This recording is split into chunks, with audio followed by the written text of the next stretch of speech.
The new head coach of the Jacksonville Jaguars, Urban Meyer. The new head coach of the Detroit Lions, Dan Campbell. The next head coach of the Los Angeles Chargers, Brandon Staley.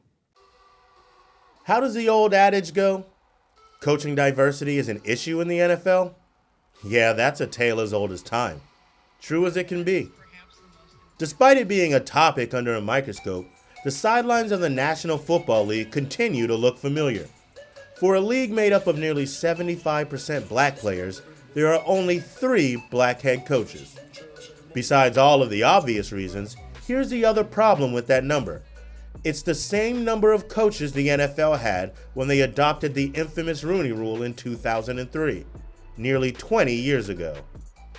The bottom line is where we are is unacceptable. I don't think any of us expected us to be sitting at 3. It is a global collective failure from my perspective.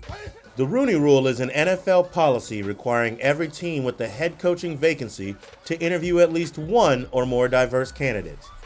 Even with the rule in place, the results have been disappointing time and time again. In the last 4 years, the NFL has had 27 head coaches hired, and only 3 of them were black. Clearly, something isn't working. But for some reason, there is a Rooney Rule in place, and still, this kind of stuff is happening. We got a problem. This is some BS. Ain't no way around this. We moving in a reverse direction. We moving in a reverse direction. Black men are not being treated fairly in the National Football League. Now, this isn't to say the Rooney Rule can't work. In fact, corporations such as Facebook, Intel, and Amazon have all implemented their own versions of the Rooney Rule and seen it succeed. The NFL front office has tried many different things to get the owners on board, such as expanding the rule to at least 2 minority candidates, widening the parameters to include women. They have even offered draft picks to teams who have had minorities gain a head coaching or front office position.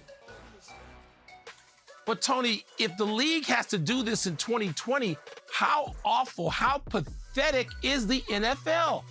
This is sad, Tone, that they would have to incentivize it in such an obvious way that they can't pull themselves together and simply interview and hire qualified black people. Are you serious? This should be embarrassing to the NFL.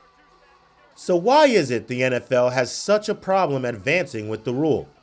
Many would say they are just going through the motions, interviewing minority candidates because they are required to, instead of having an authentic desire to create more diversity and acknowledging that there are many minorities in the NFL with the requisite talents that deserve the chance to further their careers. You see the black name, you're like, oh, he's the Rooney. That's why he's interviewed. He's the Rooney. He's not getting interviewed because he's the qualified coach. He's getting interviewed because they have to hit that quota. Now you have the weight of the entire race on your shoulders. Imagine that pressure added to the interview of your life. The nerves of hoping you will perform well, and then to walk into the door and have every eye of a lighter complexion staring you in the face. And you know they're all thinking the same thing. He's the Rooney. He's the Rooney. Now it's not will I perform well, it's am I truly qualified, or am I only here for them to meet their quota? But if you look around the league, there are many black assistants and coordinators who are more than qualified, and if you need proof of that, look no further than last season's Super Bowl, where 3 of the 4 coordinators running the teams were black, and in the pipeline for head coaching jobs. The most notable of the group? Eric Bieniemy, arguably the face for the issue of diversity hiring in the NFL. Often looked at as the leading candidate for a head coaching job, Bieniemy played running back in the NFL for 8 years. He has been an assistant head coach for the Minnesota Vikings and an offensive coordinator twice in his career.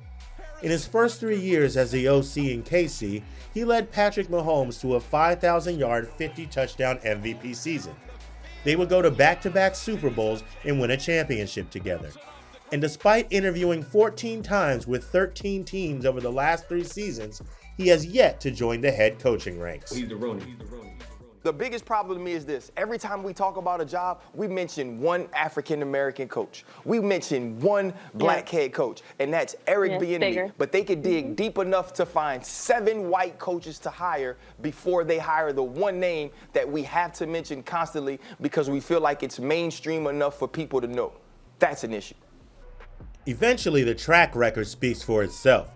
You've got these very talented head coaching candidates looking for a job, but you hire a Joe Judge, a man who was a special teams coordinator with the New England Patriots for 7 years. The New York Giants made him the second head coach in NFL history to be hired directly from a special teams position.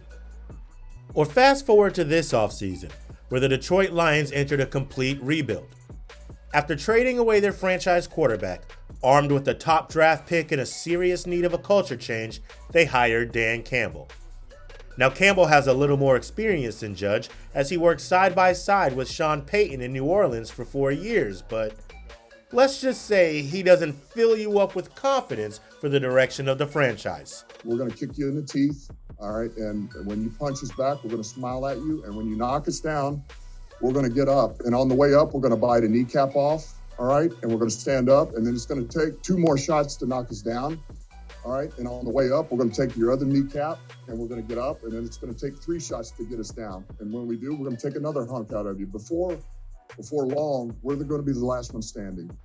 Now, I mean no disrespect to these men. They may very well be successful head coaches of their franchises for years to come.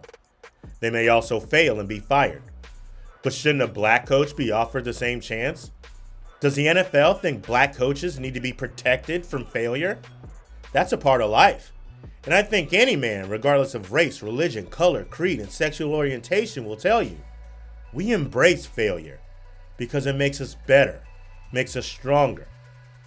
There are many reasons you could list for why you decide to hire a coach, why you feel he's the right guy for the job. But with a lot of these African American candidates, it seems to come back to one reason why not to hire them. Black coaches in the NFL aren't asking to take over the entire landscape, just not to be treated like he's the Rooney.